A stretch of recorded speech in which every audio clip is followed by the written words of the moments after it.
Hello दोस्तों, मैं हूं आपका अकबर। तो दोस्तों, मैं फिर से आ चुका हूं आपके लिए हॉरर स्टोरी वीडियो लेकर के। आज की कहानी भूतिया चौकीदार की है। यह कहानी एक छोटे से गांव की है जहां एक पुरानी हवेली थी जिसे लोग भूतिया हवेली कहते थे।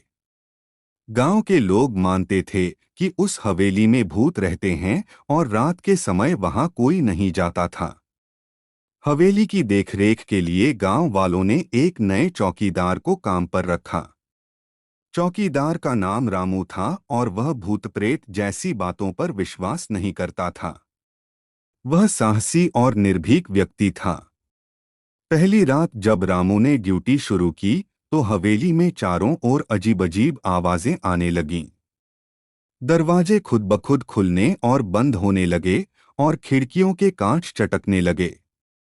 रामू ने सोचा कि यह सब हवा की वजह से हो सकता है और उसने इन बातों पर ध्यान नहीं दिया।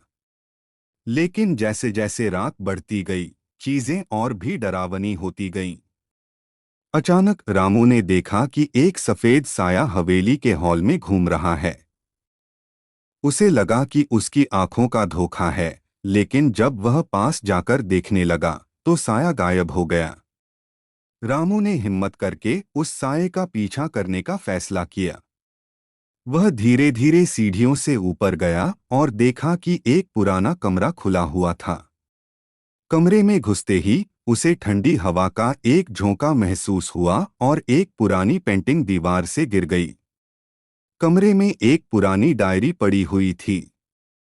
रामू ने उसे उठाया और पढ़ना शुरू किया। उसमें लिखा था कि इस हवेली में कभी एक धनी परिवार रहता था जिनका अचानक कत्ल हो गया था। उनकी आत्माएं अब यहाँ भटकती हैं क्योंकि उनका न्याय कभी नहीं हो पाया। डायरी पढ़ने के बाद रामू समझ गया कि हवेली में हो रही घटनाएं वास्तव में उन आत्माओं की वजह से हैं।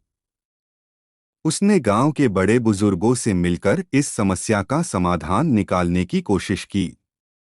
गांव के लोग इकट्ठा हुए और उन्होंने पुरानी मान्यताओं के अनुसार आत्माओं की शांति के लिए पूजा का आयोजन किया। कुछ दिनों बाद हवेली में अजीब घटनाएं रुक गईं और वह जगह फिर से सामान्य हो गई।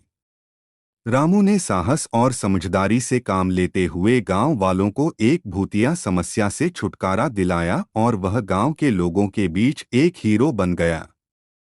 इस तरह रामू ने साबित कर दिया कि डर से नहीं, बल्कि साहस और विवेक से हर समस्या का समाधान किया जा सकता है।